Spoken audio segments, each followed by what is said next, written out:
డబ్బు, అనారోగ్యం, ఉద్యోగం, వ్యాపారం, అప్పులతో బాధపడుతున్నారా? మీకోసమే launch your future programme. Hello Ram sir. Hi Naraju. Visualisation 2.0 happy money. Previous ఎపిసోడ్లో మనం మాట్లాడుకున్నట్లు హ్యాబిట్స్ను మారిస్తే, ఇమోషన్ మారిస్తే మన దగ్గర డబ్బు ఏ విధంగా ఉంటుందని చెప్పడానికి బెస్ట్ ఎగ్జాంపుల్స్, బెస్ట్ స్టోరీస్ మీరు చెప్పడం జరిగింది. రేపు 16th నుంచి క్లాస్ ఉంటుందండి.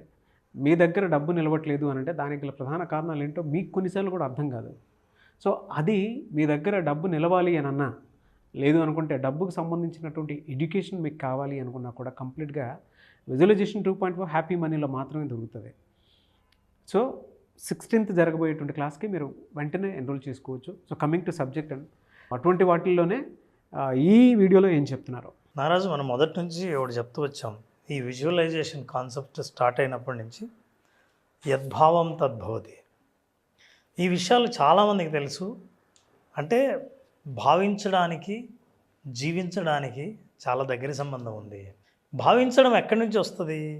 ఈ భావన ఎక్కడి నుంచి వస్తుంది? మన ఆలోచనల నుంచి వస్తుంది.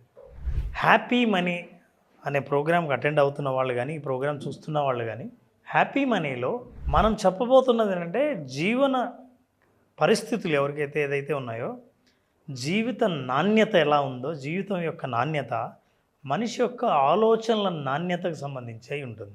దాన్నే విరివిగా మనం ఒక పదం వాడుతూ ఉంటాం. చాలామంది వాడుతుంటారు, చాలామందికి తెలిసిన పదం ఇది, ఎన్నోసార్లు వాడుంటారు. That is nothing but mindset. చాలామందికి రియల్లీ మైండ్ సెట్ అంటే తెలియదు నారాజు. ఈ మైండ్ సెట్ బాగుండాలి. మైండ్ సెట్ గురించి మనం ఇంతకుముందు కూడా మాట్లాడాం. స్కిల్ సెట్, మైండ్ సెట్ రెండు ఉండాలి. అయితే ఈ మైండ్ సెట్ గురించి మనం డీటెయిల్డ్గా చూస్తే ఏంటి మైండ్ సెట్? అసలు మైండ్లో పుట్టేది ఆలోచనలు. మన ఆలోచన, మన జీవితం ఎలా ఉందో మన ఆలోచనలు ఎలా ఉంటాయి, మన ఆలోచనలు ఎలా ఉంటే మన జీవితం ఎలా ఉంటుంది. అసలు ఈ మైండ్ సెట్ అనే పదం ఎందుకు వచ్చింది, ఎలా అని అంటే జాగ్రత్తగా గమనిస్తే మన లోపల ఒక మెంటల్ లెన్స్ ఉంటుంది నారాజు. ఒక లెన్స్ నుంచి మనం ఈ ప్రపంచాన్ని చూస్తూ ఉంటాం. ఈ లెన్సులోంచి చూసే ప్రపంచం బ్లర్డ్గా అన్నా కనిపించవచ్చు, క్లియర్గా అన్నా కనిపించవచ్చు. అది దేని మీద ఆధారపడి ఉంటుందంటే నీ చేతిలో ఉన్న లెన్స్ మీద ఆధారపడి ఉంటుంది.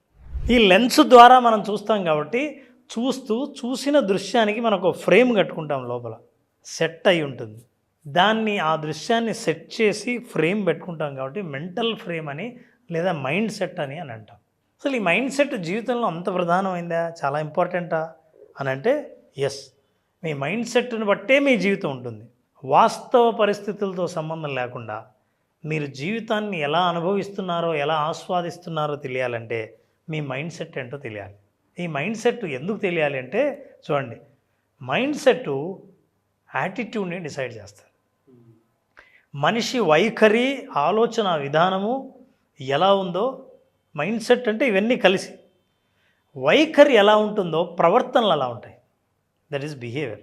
ప్రవర్తనలు ఎలా ఉంటే మన చర్యలు అలాగే ఉంటాయి, యాక్షన్స్. ఆ యాక్షన్సే దట్ లీడ్స్ టు సక్సెస్. ఇది పాజిటివ్ యాటిట్యూడ్ విషయంలో. ఇదంతా ఒక ఫ్రేమ్వర్క్. మైండ్ సెట్ అని ఎందుకంటారంటే, అరే నీ యాటిట్యూడ్ పాజిటివ్గా ఉంటే, పాజిటివ్ బిహేవియర్ ఉంటే పాజిటివ్ యాక్షన్స్ తీసుకుంటావు కాబట్టి సక్సెస్ నీకు వస్తుంది.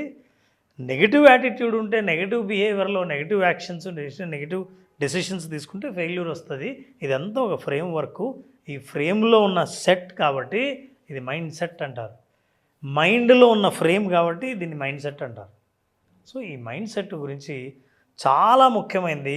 మన లైఫ్లో నేను లైఫ్ను ఆస్వాదిస్తున్నానా లేదా, నా లైఫ్లో డబ్బు ఉందా లేదా, డబ్బు పోతా ఉందా, నిజంగా నేను జీవిస్తున్నానా, బ్రతుకుతున్నానా, ఇవన్నీ ప్రధాన కారణం ఏంటంటే మనం ఎలా చూస్తున్నాం అన్నది.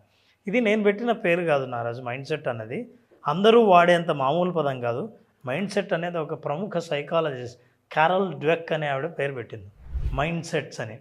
ఈవిడే first time growth mind set, fixed mind set అని ఇంట్రడ్యూస్ చేసింది. ప్రపంచంలో ఇప్పుడు చాలామంది వాడే ఈ growth mind set, fixed mind set research ద్వారా అందరికీ పరిచయం చేసింది ప్రపంచానికి ఈవిడే. Growth mind set, fixed mind set అందరికీ తెలుసు. కానీ నౌ వీఆర్ టాకింగ్ 2 రకాల మైండ్ సెట్స్ ఉంటాయి Naraju. Number 1, look at this. మనం ఎలాగైనా మారాలి, మనకు కావాల్సిన జీవితం మనం తెచ్చుకోవాలి. ఎందుకు మారలేం, చూద్దాం, మారగలం అని ఆలోచించే మైండ్ సెట్ ఒకటైతే, ఏం మారతావలేదు, ఇప్పుడు చాలా కష్టపడాలి, మన నమ్మకాలన్నీ మార్చుకోవాలి, ఇతరులు కరెక్ట్ అని ఒప్పుకోవాలి, మనం తప్పని సరెండర్ అవ్వాలి, వీటన్నిటికీ మారడం అవసరమా అనుకునేది రెండో రకం. ఈ మొదటి రకం రెండో రకం వాళ్ళ జీవితాలు ఎట్లుంటాయో చెప్పక్కర్లేదు. ఎందుకంటే ఈ రెండో రకం జీవితం ఎక్కడున్నది అక్కడే అట్లే ఉండిపోతుంది. అది ఇంప్రూవ్ కాదు. ఎందుకంటే ఇంప్రూవ్ అవ్వాలంటే తను మారాలి కాబట్టి, మారాలంటే ఆ సంసిద్ధత ఉండాలి కాబట్టి, ఆ ప్రిపేర్డ్నెస్ లేనప్పుడు ఏం మారుతాంలే అని అనుకుంటారు. కానీ మారేవాళ్ళు ఎందుకు మనం ట్రై చేయకూడదు అన్న ఆలోచన వస్తుంది. Look at this. మనుషులు ఒక జీవితాన్ని ఎలా చూడొచ్చు? నారోజు మనం ఇంత మాట్లాడుతున్నాము, ఎవరైనా ఆనందంగా ఉన్నారంటే అర్థం వాళ్ళ చుట్టూ ఆనందంగా ఉండే పరిస్థితుల వల్లే ఆనందంగా ఉన్నారని కాదు. పరిస్థితులు ఏవైనా ఆనందంగా ఉండాలనుకునే వాళ్ళ నిర్ణయం ఉందే అదే ఆనందంగా ఉంచుతుంది. ఈ మైండ్ సెట్స్ మనం ఆలోచన చేసినప్పుడు positive mind set, negative mind set, growth mind set, fixed mind set అని మనిషి జీవించేటప్పుడు మన జీవన విధానం కానీ డబ్బుతో ముడిపడి ఉంటుంది. మనిషికి ఎంత డబ్బు ఉంటే అంత హ్యాపీగా జీవిస్తున్నట్టు, ఎంత తక్కువ ఉంటే అంత ఆనందంగా లేనట్టు అని. కానీ మనిషి ఆనందం అన్ని వస్తు ప్రపంచాలు అన్నీ మనం తీసుకుంటే ఎన్ని రకాలైన వస్తువు అయినా సరే మనిషి ఆనందం అనేది కంప్లీట్గా ఇంటర్నల్. ఫర్ ఎగ్జాంపుల్, ఒకే పరిస్థితిలో వీళ్ళు చూడండి ఎలా ఆలోచిస్తున్నారు అనేది. 2 డిఫరెంట్ మైండ్ సెట్స్. అన్నీ బాగున్నాయి, హాయిగా అడుక్కుంటుంటే డబ్బులు వస్తున్నాయి కాబట్టి జీవితం ఇంతే చాలు అని అనుకుంటాడు. అతనికి ఉన్న రిసోర్సెస్ అతనికి తెలియదు. మనం చాలాసార్లు మన దగ్గర అన్నీ ఉండి కూడా ఇలా యాచించుకునే, భిక్షాటన చేసుకునే మనస్తత్వంతో చాలామంది బతుకుతుంటారు. అన్నీ ఉంటాయి అయినా ఏమీ లేనట్లంటూ బతుకుతుంటారు. కానీ అక్కడ ఏమీ లేవు, కానీ నాకేం లేవన్న ఫీలింగ్ లేకుండా బతుకుతుంటారు. అది 2 మైండ్ సెట్స్. అవి 2 మైండ్ సెట్స్ నారాజు. అసలు మైండ్ సెట్ అంటే మాటలతో కాకుండా చూస్తూనే అసలు మైండ్ సెట్ జీవితం ఎలా ఉందో తెలుసుకోవాలంటే ఈ బొమ్మ నువ్వు చూడాల్సిందే నారాజు. ఇది నిజంగా జీవితాన్ని ఆవిష్కరిస్తుంది. Okay sir. Biggest asset in the world is your mindset. వర్షం పడుతుంది సార్. ముగ్గురు ఎలా వెళ్తున్నారంటే ఫస్ట్ అతను ఏదో ఆ వర్షంతో సంబంధం లేకుండా మైండ్లో ఏదో ఉంటే దాన్ని పట్టుకొని వెళ్తున్నాడు. సెకండ్ అతను అరే వర్షం పడుతుంది, మనకు కొంచెం అలర్ట్ అవ్వాల్సిన అవసరం ఉంది అనుకున్నటువంటి మైండ్ సెట్ తోటి సెకండ్ అతను వెళ్తున్నారు. థర్డ్ అతను వాళ్ళిద్దరికీ పైన కనీసం కప్పుకోవడానికి ఏమీ లేదు, వెళ్తున్నారు. ఇతను మాత్రం ప్రొటెక్షన్ ఉన్నా కూడా ఆ మైండ్ సెట్ చూడండి ఏదో పోగొట్టుకున్నలాగా స్లోగా వెళ్తూ ఉన్నారు. అంటే అలర్ట్నెస్ కూడా లేదు అట్లీస్ట్. ఆ ఇద్దరిలో ఉన్న దాంతో కంపేర్ చేసి చూస్తే ఇతనికి అన్నీ ఉన్నా కూడా ఏదో. కరెక్ట్. ఇప్పుడు మనం జాగ్రత్తగా గమనిస్తున్నారు, అది కండిషన్స్ ముగ్గురికి ఒకటే. వర్షం పడుతుంది, అవును. కానీ ఈ వర్షం పడుతుంటే వర్షం నుంచి కాపాడుకోవడానికి మొదటి వాడికి ఏమో కొంచెం హుడీ ఉంది అని తడవట్లా, రెండో వాడికి ఏం లేదు, మూడో వాడికి లేదు. హుడీ ఉండి కూడా మొహం ఏలాడేసుకొని ఆ వర్షంలో తడుచుకుంటూ పోతున్నట్టు చాలా అసంతృప్తిగా ఉన్నాడు. మధ్యలో అతను ఈజ్ ఎంజాయింగ్ ద రైన్. ఆ ముందు పోయి అతను ఈ వర్షం ఎందుకురా బాబు పడింది అని. నేను చెప్తున్నా, ఇది చాలా ఇంపార్టెంట్ నారాజు. లైఫ్లో కండిషన్స్ అందరికీ ఒకటే. జీవితంలో అందరూ ఇదే జీవితాన్ని అనుభవిస్తున్నారు, ఇదే ప్రపంచంలో జీవిస్తున్నారు. అయితే నువ్వు ఎలా ఫీల్ అవుతున్నావు అనేది చాలా ఇంపార్టెంట్. ఇలా చెప్పేవాళ్ళు లేరు సార్ అసలు మీకులాగా.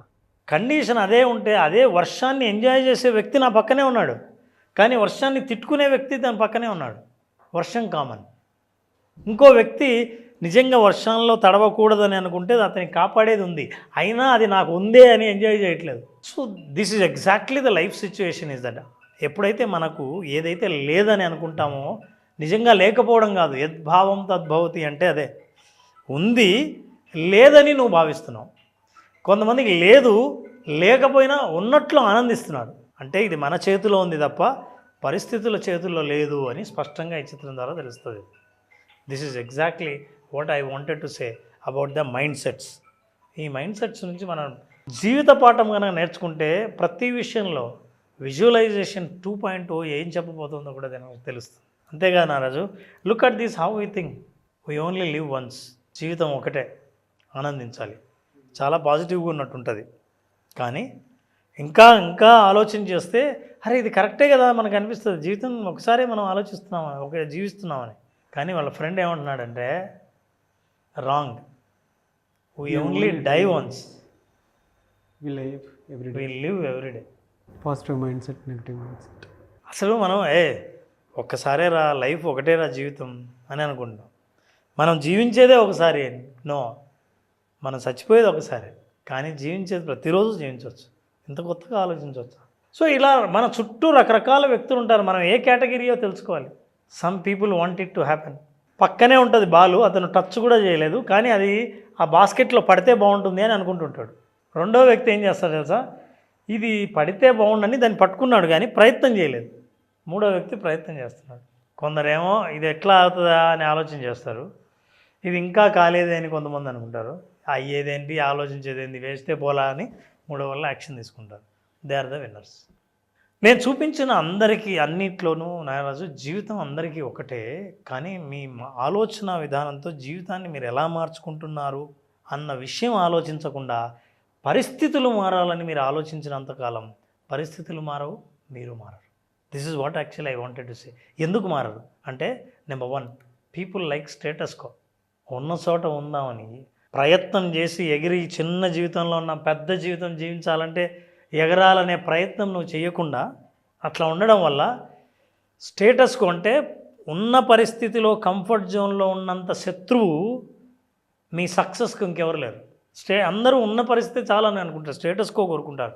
కానీ మీరేమో స్టేటస్ కోని ఇష్టపడతారు, ప్రయత్నం మాత్రం చేయరు. కోరుకోవడం మాత్రం పెద్ద జీవితాన్ని కోరుకుంటారు. Jump, you will see big world. ఒకే చోట ఉండొద్దు. సో నారాజు, ఎప్పుడైతే ఆ స్టేటస్ కో నుంచి బయటపడ్డావో, ఉన్న స్థితి నుంచి బయటపడ్డావో, నీకు మార్పు మొదలవుతుంది, ప్రయత్నం మొదలవుతుంది. అది చేయాలంటే నువ్వు ఇది చేయాలి. Just visualise. సో విజువలైజ్ 2.0లో హ్యాపీ మనీలో విజువలైజ్ చేయడం ద్వారా, విజువలైజేషన్ ద్వారా యద్భావం తద్భవతి ఏంటో, భావాలు ఎటువంటి అనుభవాన్ని మనకి ఇస్తున్నాయో, మనకి ఎటువంటి అనుభవం కావాలో దాన్ని విజువలైజ్ చేయాలనుకుంటే visualisation 2.0. Thank you sir. Thank you so much Ram garu. Thank you నారాజు. మన బ్రెయిన్ బ్యాంక్ బ్యాలెన్స్ వైపు ఎలా తీసుకెళ్ళాలి, ద సేమ్ టైం మన దగ్గర డబ్బులు నిలబడాలి అని అంటే మన మైండ్ సెట్ని ఎలా తీసుకోవాలి అనేటువంటి concept visualisation 2.0 happy money. So ఈ కాన్సెప్ట్ క్లాస్ మళ్ళీ ఎప్పుడు ఉండే అవకాశం ఉంటుంది? నారాజు, July 3rd నా క్లాస్ స్టార్ట్ చేస్తున్నాం. ఈ 5 days సెషన్లో మనీకి హ్యాపీనెస్కున్న సంబంధం, అసలు మనీకి మనకున్న సంబంధం, మనకున్న భావోద్వేగాలు మనీ పట్ల ఏంటి, అసలు ఈ భావోద్వేగాలకి మన దగ్గర మనీ ఉండడానికి లేకపోవడానికి సంబంధం ఏంటి, విషయాలు తెలుసుకోవాలన్నా, అసలు జీవితంలో మనీ ఉండాలనుకోవడానికి కూడా కారణం ఏంటంటే సంతోషంగా ఉండాలనుకోవడం. నిజంగా సంతోషం ఉంటామా అన్న వాస్తవాలు, రీసెర్చ్ విషయాలు సైంటిఫిక్గా, సైకలాజికల్గా తెలుసుకోవాలనుకుంటే ఈ 5 days సెషన్ అటెండ్ అయిన వాళ్ళకి సంపూర్ణమైన డీటెయిల్స్ అందుతాయి. They will enjoy completely the program. అనుకున్న దానికంటే ఎక్కువ పొందామన్నది వాళ్ళ భావాలే. వాళ్ళ భావాలు వింటే కూడా మనకు తెలుస్తుంది. Thank you sir. So July 3rd నుంచి మీ భావోద్వేగాలు డబ్బు వైపు ఏ విధంగా ఉన్నాయి, అంటే మీ దగ్గర మీరు సంపాదించుకున్న డబ్బు ఉంటుందా, ఉండట్లేదా, అండ్ మీ బ్రెయిన్ బ్యాంక్ బ్యాలెన్స్ వైపు ఏ విధంగా తీసుకెళ్ళాలి అనేటువంటి కాన్సెప్ట్ తోటే Ram garu July 3rd visualisation 2.0 happy money కాన్సెప్ట్ని సో క్లాస్ రూపంలో తీసుకురాబోతున్నారు. ఆసక్తి కలిగిన వారు స్క్రీన్ మీద కనిపిస్తున్న నెంబర్కి సంప్రదించండి. Thank you so much Ram garu. Thank you నాన్న. Thank you so much. Suman టీవీలో మీ పర్సనల్ అండ్ బిజినెస్ ప్రమోషన్స్ కోసం కింది నెంబర్కి కాంటాక్ట్ చేయండి.